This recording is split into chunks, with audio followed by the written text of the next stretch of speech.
Olá, pessoal, sejam bem-vindos a mais um episódio aqui do Autismo do Bem. E hoje a gente vai conversar com a Sheila, que é mãe de um garotinho autista e tem uma história incrível de muita luta, mas também de superação, de muitas conquistas. Assim como todas nós, mães de crianças autistas, ela tá todo dia ali brigando por alguma coisa e tem coisas legais que ela conseguiu, que ela tem conseguido com o Pedro, que ela vai compartilhar com a gente. Seja bem-vinda, Sheila. Obrigada. Obrigada.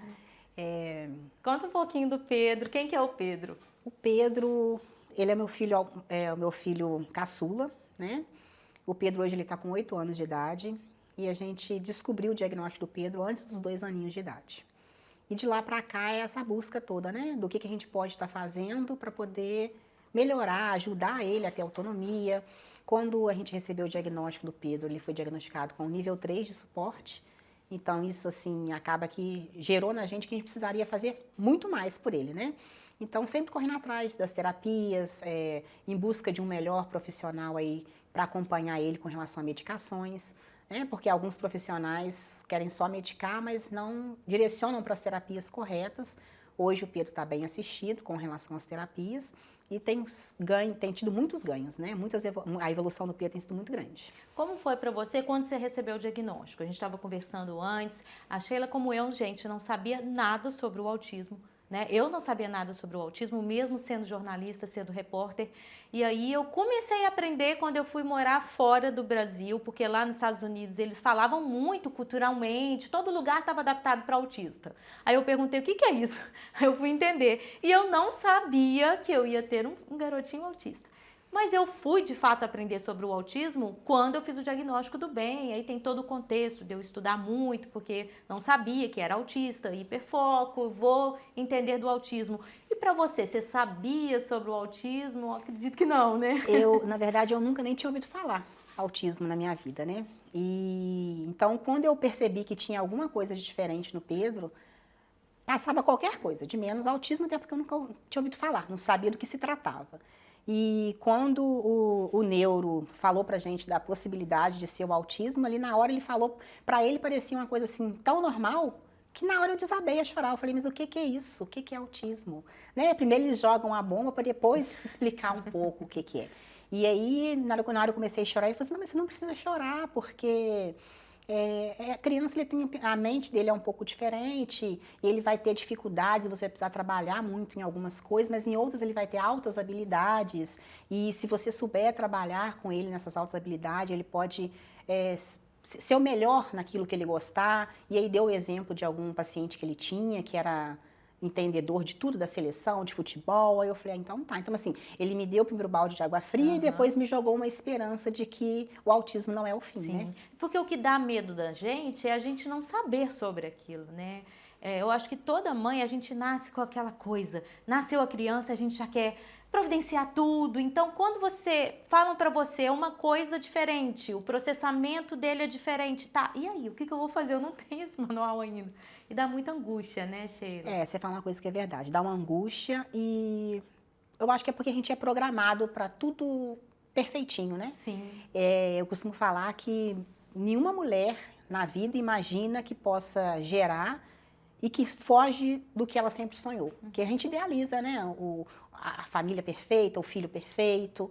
Então, quando vem alguma coisa assim nesse sentido que foge ao que a gente espera, a primeira coisa que bate é o medo, um desespero muito grande, porque a gente não sabe como lidar, como que vai ser. Né? Eu vou aguentar, eu sou capaz de aguentar e dar o melhor para essa criança?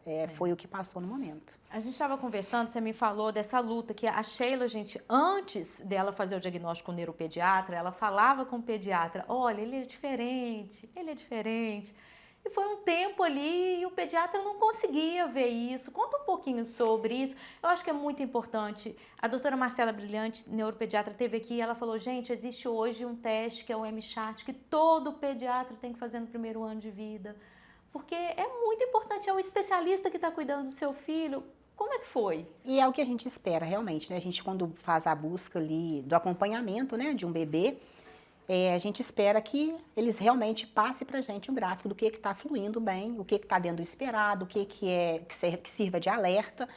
No momento, o que eu tive, o pediatra que estava acompanhando o Pedro, eu lembro que eu falei com ele, falei, olha, esse menino tem algumas coisas que não está encaixando, não está muito legal, ele não tem muito contato visual, ele é uma criança muito quieta, é uma criança que qualquer pessoa consegue roubar ele, porque ele não estranha as pessoas, ele está perdendo habilidades, coisa que ele aprende hoje a dar tchau, amanhã eu falo, dá tchau, Pedro, ele já não entendia o que eu estava falando, e eu fui pontuando para ele, tá assim, isso é coisa da sua cabeça. Esse menino não tem nada, é coisa da sua cabeça. Então, assim, foram alguns meses pontuando para ele que eu precisava de uma ajuda para entender o que poderia estar acontecendo com o Pedro, mas da parte deles, eu acho que falta... Isso eu estou falando há 6 anos atrás, hoje o Pedro está com 8, né? Falta estudar. Estudar e ver que, assim, não é porque hoje em dia estão falando que tudo é moda, né? Autismo é moda, mas, assim... Se tem marcos de diferença, ainda que não seja o autismo, se alguma coisa está fora do que é para a idade da criança apresentar, se faz necessário ter um olhar diferente. Né? O papel dele é, vamos investigar. Descobrir o que está acontecendo. Vamos investigar, vamos descobrir. Porque a gente que é mãe, se a gente recebe essa informação, aí a gente não tem limite. A gente vai até a gente descobrir, né? E uma coisa que eu acho interessante é o seguinte, mãe nenhuma quer apontar que está vendo algo diferente no filho.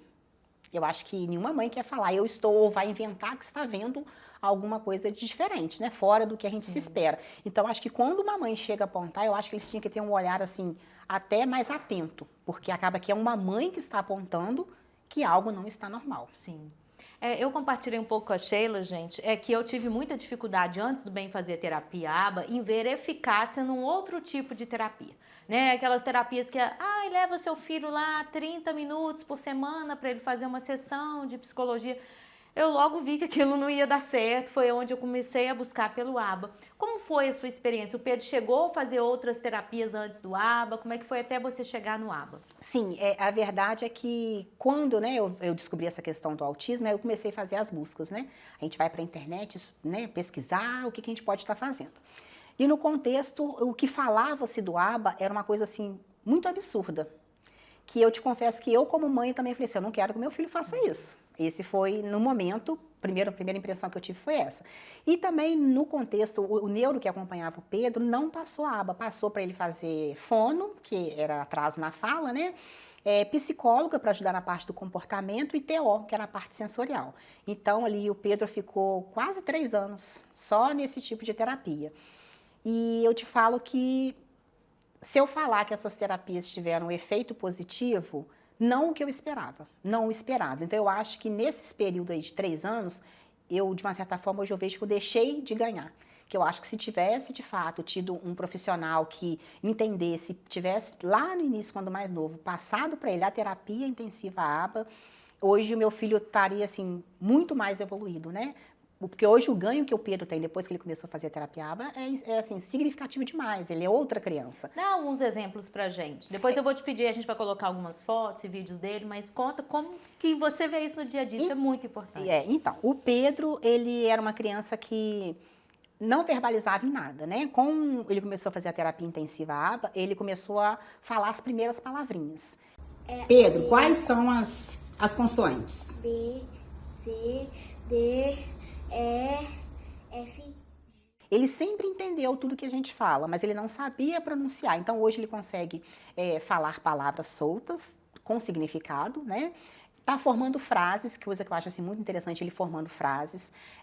O Pedro hoje não tem mais aquele contato inicial, que é a coisa que a TO trabalhou com ele, de andar na pontinha dos pés. A sensibilidade para textura, para alimentos, que ele tinha muita seletividade alimentar, ele não comia nada que tivesse que mastigar, que fizesse barulho, tudo tinha que ser bem papinha.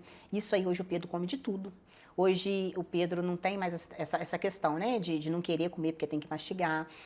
O Pedro hoje toma banho tranquilamente, que ele tinha uma questão sensorial com relação à água, não poder ir na água, colocar a mão em massinha, ele tinha pavor de massinha, pisar em grama, o Pedro não pisava em grama.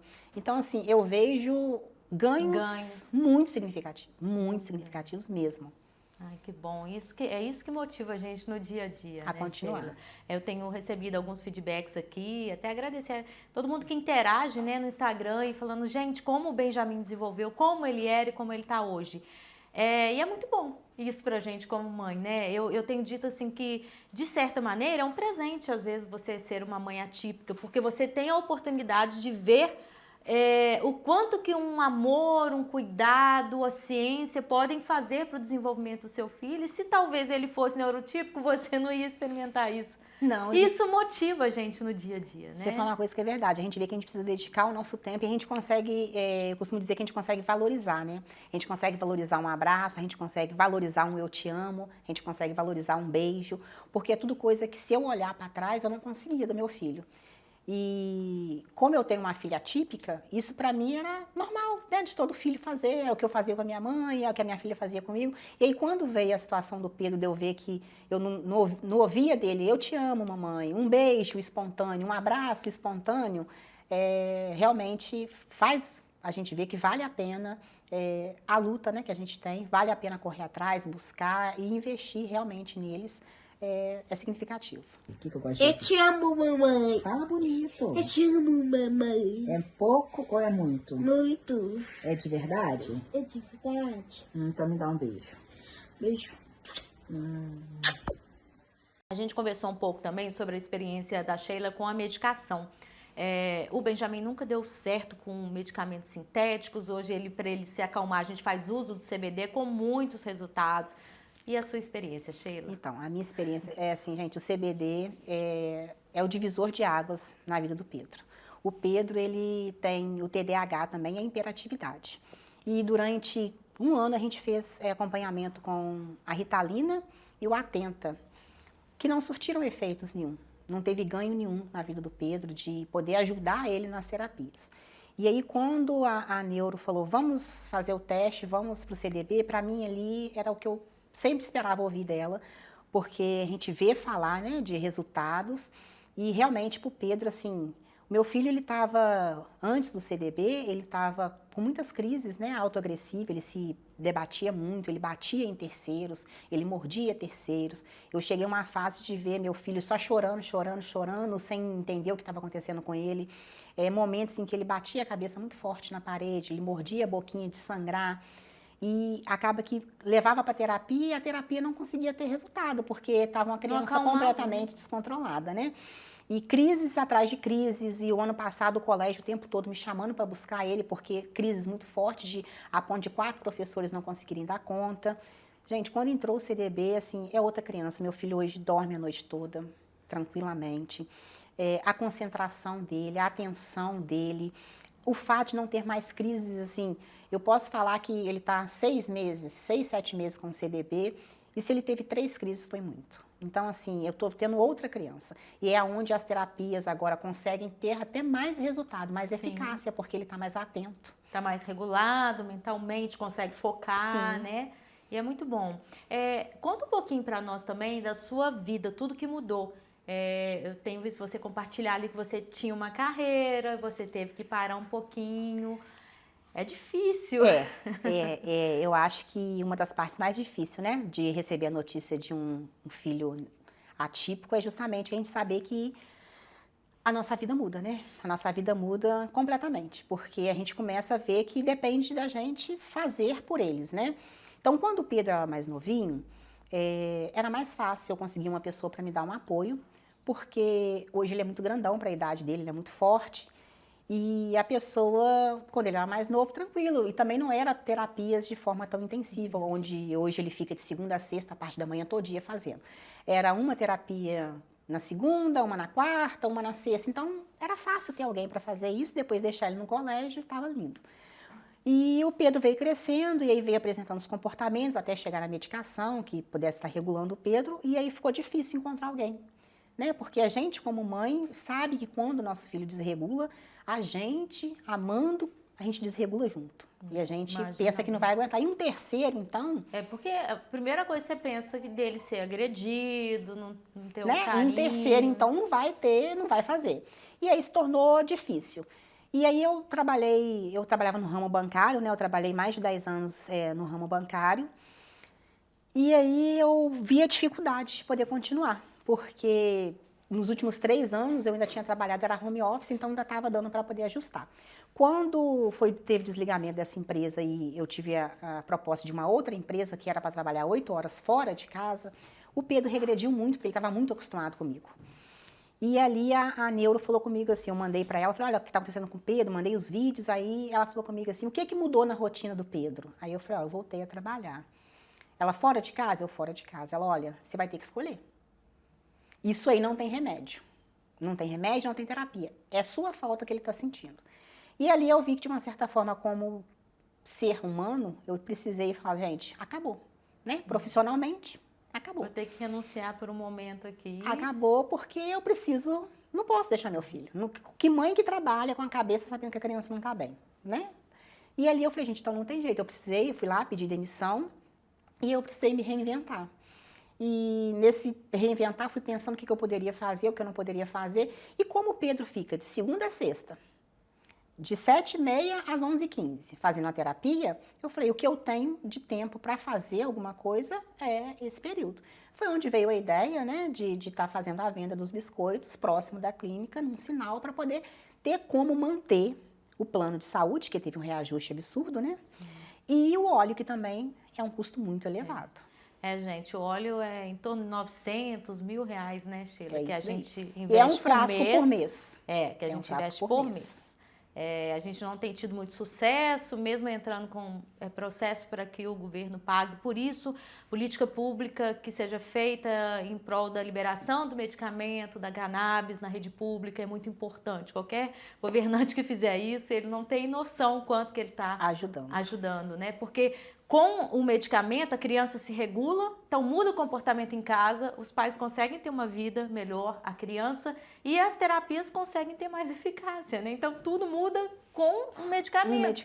Que pode ser fornecido pela rede pública. A gente espera, né? O nosso sonho é que isso venha acontecer para atingir mais famílias, né? Sim. Porque hoje é igual eu falo, né? Eu tive que jogar minha vergonha de lado, né? Porque o ser humano hoje, a gente é status, né? Ah, o que ela já fez? Ela era bancária, trabalhava num banco sentadinha, ar-condicionado, toda alinhadinha, né?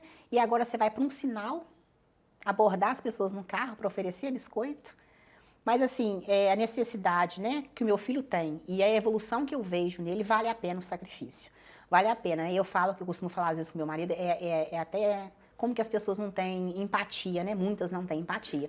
Porque tem algumas que falam até assim, você podia ganhar dinheiro mais fácil. Tipo assim, não sabe o que a gente está vivendo. Tem noção do que ela tá falando. Não. Ela não sabe o que a gente está vivendo, o porquê que a gente está ali.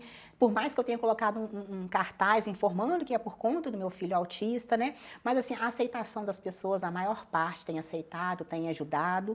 E é o que tem dado aí para poder manter o gasto que ele tem com o plano e o medicamento. É muito lindo. É o meu trajeto, né? Eu descobri a Sheila porque é o meu trajeto de casa e eu vi a plaquinha, né?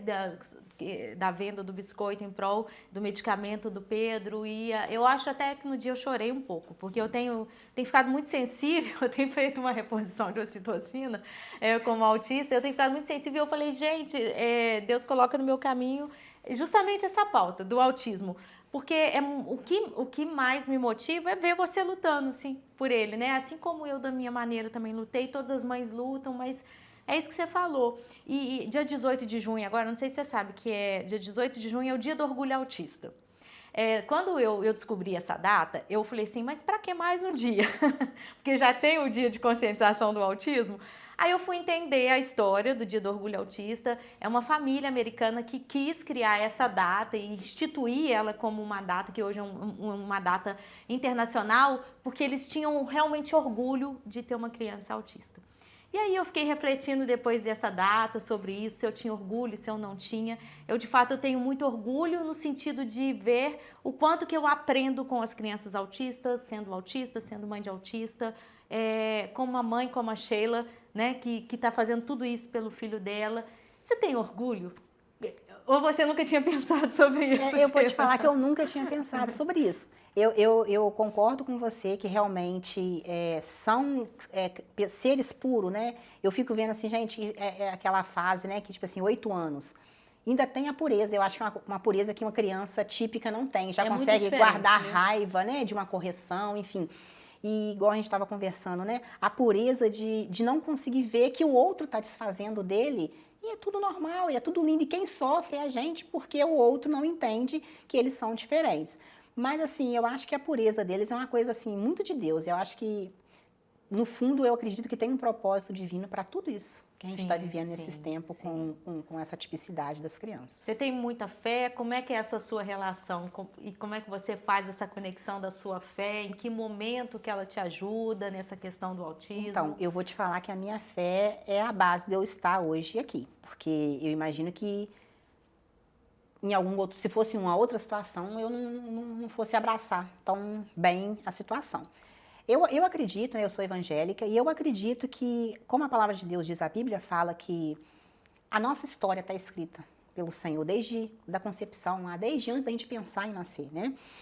E eu acredito que, assim, que o que eu vivo hoje, o Senhor já sabia que eu ia viver, e o Senhor sabia que Ele me daria forças, Ele sabia que teria momentos que eu iria ter vontade de desistir, porque tem momentos que dá vontade de desistir, mas Ele sabia que também, eu acho que Ele sabia que podia confiar, eu acho que Ele sabe em quem Ele pode confiar. Quando as pessoas falam, eu não gosto de ouvir essa frase, filhos especiais para mães especiais, eu não acho isso bonito, isso não é romântico, eu acho até muito triste, eu acho que as pessoas tinham até que rever quando fala isso, né? Porque ninguém quer ser especial para passar uma luta conforme a gente passa uma mudança tão radical de vida. Mas eu acredito que no mundo espiritual o Senhor dá as maiores batalhas para os melhores guerreiros.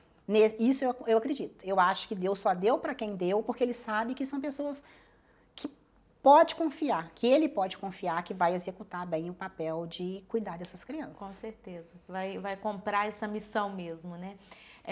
Para a gente finalizar, Sheila, o nosso propósito aqui no Instituto é falar sobre inclusão, sobre educação do autismo, né? Eu, como jornalista, logo entendi que não bastava falar um dia, o dia 2 de abril, não. A gente tem que falar permanentemente. A sociedade brasileira tem que estar preparada para isso, né? Para a inclusão de fato. Como você vê a inclusão hoje? Você passa por episódios em que você não sente o seu filho incluído? O que você acha que precisa ser feito? Então, essa parte, eu acho que é a parte onde eu ainda preciso trabalhar muito com a terapia, sabe? Porque eu ainda tenho muito receio de sair com o Pedro em determinados lugares, devido a alguns traumas que eu vivi justamente do fato das pessoas não entenderem, né?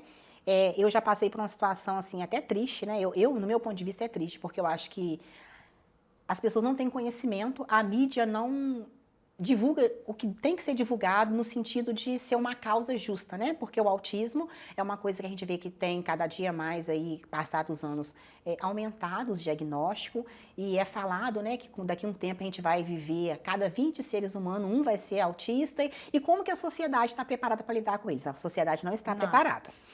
E é engraçado que eu tenho no meu carro o símbolo, e eu ando com meu filho com crachá, e eu uso a camisa, e já teve um momento em que, em um determinado banco, eu fui fazer a pergunta para uma pessoa do que significava o símbolo, e foi até triste a resposta que a pessoa deu. A pessoa não sabia, associou a outra coisa, entendeu? E assim, eu acho que é necessário falar, igual você falou, falar mesmo do autismo. E não o autismo bonito, romântico, que as pessoas colocam, porque ele é bonito quando a gente consegue ver resultados, quando a gente consegue investir em medicação boa, em terapia, e a gente consegue ver ganhos. Mas a maioria ainda não vive essa nossa realidade. E o autismo, ele é muito doloroso para aquela família que está vendo a criança se agredindo, aquela família que, né, tem que fazer força física, que a criança está grande, que a criança só come determinado alimento. E as pessoas precisariam ter um pouco mais de empatia. Eu já passei por episódios de estar indo no shopping com meu filho. Naquele contexto, ele não estava com a medicação correta e nem fazendo as terapias de forma intensiva. E ele desregulou por conta... É tudo diferente, o sensorial dele. E os olhares das pessoas é mais ou menos assim, se fosse meu filho, já tinha dado um tapa. Sem entender mesmo ele identificado com a cordinha. As pessoas às vezes não sabem nem o que significa a cordinha. E já aconteceu também de eu estar em mercado com ele identificado, eu com a identidade dele, e alguém vir falar, perguntar o que eu estava fazendo na fila preferencial com ele, porque fisicamente ele não tem nada, né? Então, assim, as pessoas precisam realmente conscientizar do que é o autismo. Buscar informação mesmo, porque quem sabe amanhã elas possam estar, a gente tem que imaginar todos os cenários, né? Possa estar numa fila de um banco está do lado dela uma pessoa autista. E como que ela vai saber lidar? Pode namorar um autista, trabalhar com um autista sem ela saber, né? E inclusão, falar que é inclusivo é muito fácil. A fala Agora, a fazer a realidade. inclusão de fato, A realidade né, não é. é difícil. Eu, assim, eu me sinto muito incluída, eu vejo o Pedro muito incluído num projeto que tem na igreja que eu frequento, tem a salinha, tem o professor de apoio que a igreja treinou, né? Ele buscou ali os conhecimentos e ele não tem a sala para regulação quando tem a crise, mas a criança está ali dentro da sala, inserida ali junto com as outras crianças sabem que tem ali a limitação dele. E ele participa, ele ouve as historinhas e conta para mim as historinhas e ele tem aprendido. Isso aí eu vejo que é inclusivo. A escola esse ano eu vejo que ele está incluído verdadeiramente, que ele participa da educação física, que eu cheguei a passar no colégio no horário que estava em funcionamento, eu vi que ele realmente estava na salinha, sentadinho com as crianças, mas já teve momentos em que não foi dessa forma. O ano passado mesmo me foi relatado que ele não participava de educação física. Então, quer dizer, está na escola onde é o lugar para estar incluído, mas só porque tem um professor de apoio que anda do lado, a criança está separada. É porque a inclusão parte de cada pessoa, de cada profissional, de cada ser humano, de cada criança, assim. Aqui no Instituto a gente tem um projeto que a gente vai desenvolver de fazer esse trabalho educativo nas escolas para ensinar as outras crianças que são neurotípicas sobre os comportamentos da criança autista para que ele, desde criança, saiba lidar com isso e veja aquilo como uma parte normal da sociedade. Todos somos diferentes, todos precisamos de adaptações e tudo bem. Qual o problema disso? E você falou um ponto que eu acho até interessante. Eu concordo muito nessa parte de ir para os colégios, mas eu acho que a grande nata que precisava ser atingida são os pais. Os adultos? Você sabe por quê? Porque eu como mãe, sempre falei com a minha filha, né? Antes de ter o Pedro, ela falava comigo, mãe, tem uma menininha lá na minha escola que ela é assim, assim, assim. Eu falei, seja amiga dela. Não porque ninguém quer ficar perto dela, também você vai ficar, porque ela precisa de amigos. Se todo mundo desfazer dela, Júlia, como é que vai ser? E aí veio descobrir que a menina tinha TDAH, depois, né, que ela veio me falar, mãe, a fulana tinha TDAH, por isso que ela tinha mais tempo de prova. Então, eu acho que os pais precisam apontar para as crianças, é diferente? Vai ser amigo. Não é porque ele é diferente que você precisa se afastar. Porque hoje, né, hoje eu falo hoje assim, no tempo em que eu tenho Pedro, em alguns lugares que eu já fui com Pedro, eu já vi os pais falando, porque ele tinha muita estereotipia vocal, e aí o pai olhava assustado, não, vem pra cá, sai, deixa ele quietinho. Isso não é o jeito de ensinar. Sim. Então, quer dizer, os pais, os adultos Não sabem ensinar isso. Entendeu? Fato, Porque, sim. de fato, eu acho que as crianças, elas transmitem muito o que elas aprendem dentro de casa. Então, eu acho que dentro de casa é o lugar principal onde os pais precisariam estar ensinando a conviver. Até porque é muito pesado, mas uma coisa que eu sempre falei é as pessoas pensarem que elas têm telhado de bronze, né? Porque hoje, é meio duro isso que eu vou falar, mas hoje eu penso assim, eu tenho Pedro autista? Tenho, mas eu tenho a Júlia que é atípica. Mas quem falou, que garantia que eu tenho, quem tem garantia de que amanhã, eu peço ao Senhor que não, mas que possa, sei lá, qualquer coisa acontecer. A gente sabe que o mundo que a gente vive está um mundo tão mal, um acidente, uma bala perdida, qualquer coisa. E amanhã, hoje ela é tão perfeitinha, amanhã ela não mais ser. Eu acho que nenhum pai pensa dessa forma. Porque eu acho que se pensassem que o que a gente está vivendo hoje é difícil e eles pudessem aliviar a nossa dor, o mundo seria diferente. Sim. Fora os milhares de pais que nem perceberam que seus filhos são neurodivergentes ainda, ou que não aceitaram. Não né, aceitaram. Sheila? Assim, eu na minha jornada de 8 anos aí com o Bem, eu lidei com muitas famílias que receberam um diagnóstico assim como a gente recebeu, precoce. Olha, os médicos sempre falam, tudo leva a crer, aí a mãe fala assim, eu prefiro acreditar que não é. E não faz terapia, não cuida, a criança vai crescendo, não se desenvolve. É um transtorno para a família, para a sociedade, para ele mesmo. Eu acho que é até criminoso. Eu acho que é um prejuízo. Você falou tudo, é criminoso. É um prejuízo porque, às vezes, é a idade que a criança poderia estar tendo grandes evoluções. Ganho, né, para poder seguir uma vida adulta com mais independência. Aí os pais, por não aceitarem, não vamos falar também que é fácil aceitar. Não é fácil. Não Mas tem romantismo nisso, né? Entre aceitar e poder ajudar e esconder e não saber como que vai ser o amanhã, é melhor a gente aceitar, abraçar e seguir em frente, né? Dar o suporte que Você falou precisa. que é uma coisa que não é fácil. Eu ainda, assim, compartilhar com você, eu recente fui a um evento de mães atípicas e ali a gente foi compartilhar um pouquinho de como foi a descoberta de cada um e eu comecei a ouvir aquelas mães e ver o sofrimento de muitas ainda nesse período, algumas até nesse período de luto tardio, e eu cheguei à conclusão de que eu acho que para mim, no caso, eu fui mais pragmática porque eu sou uma mulher autista. Então eu fui logo assim, muito objetiva, não subjetiva, não que eu não tenha sofrido do meu jeito ao receber o diagnóstico, mas eu falei, ok, o que eu tenho que fazer? E comecei a fazer. E eu comecei a ver quanto que é mais doloroso para as mulheres neurotípicas como você, né? Assim, eu consegui ter essa empatia mesmo sendo autista e fazer essa comparação. Nossa, eu realmente recebi o diagnóstico diferente, olha o quanto que é difícil para a mãe. Mas o caminho é superar isso e fazer dar certo. É fazer dar certo, você falou tudo, é superar e fazer dar certo. O meu marido, ele fala muito comigo que eu sou... Como é que ele fala? Que eu vivo no mundo de Nárnia, que eu vivo no mundo da fantasia. Mas é porque, assim, a vida a gente tem duas opções. Ou a gente encara e segue, ou eu vou sentar, chorar, entrar em depressão e fazer uma besteira. Então, quando eu recebi o diagnóstico, ele fala comigo assim, pra você foi mais fácil. Não, não foi mais fácil. Só que eu ia botar na porta de quem? Ah, então ele é autista? É. O que eu preciso fazer? E ali você começa a estudar, buscar o que você pode fazer, busca um profissional aqui, um profissional ali, e o que a gente pode fazer para solucionar. Porque quando eu descobri essa situação do autismo, que eu fui pesquisar, a gente vê coisas muito tristes se não tiver os acompanhamentos corretos. Então eu falei, gente, vai ser um sofrimento para ele e para mim pro resto da vida? Não, peraí, vamos amenizar a dor dele e amenizar a nossa dor também. Sim. Então tem que buscar mesmo, tem que jogar de lado, porque às vezes bate, pelo menos em mim lá no início, bateu assim até uma vergonha, né? Porque a gente primeiro quer descobrir quem é o culpado, né? Quem que é o culpado, mas de onde que veio? De onde que veio? Por que foi isso? Aí escuto umas pessoas assim, que eu não sei de onde que parte, né? Que falam que você fez alguma coisa, por isso que você está colhendo isso, né? E, enfim, é cada um com as suas crenças. Mas eu não acho, assim, se a gente parar para pensar, né? Que maldade a gente pode ter feito para... Nossa, de jeito né? nenhum. Eu acho que, enfim. De jeito nenhum. Mas, assim, tem que abraçar, seguir e não desistir. Não desistir, fazer o que tiver ao nosso alcance e até a coisa que não está ao nosso alcance mesmo, se for necessário, né? Igual tive que fazer aí, coisa que nunca passaria na minha cabeça em outra situação de fazer. Até teve uma colega minha que falou comigo assim, eu não imagino, você vai fazer isso? Eu falei, vou. Ela, Sheila, mas eu não acredito. E aí, fulano, quando eu te ver, eu falei, não tô nem aí pra fulano. Fulano não vai pagar o plano do meu filho, não vai comprar o remédio do meu filho. Então, eu vou fazer.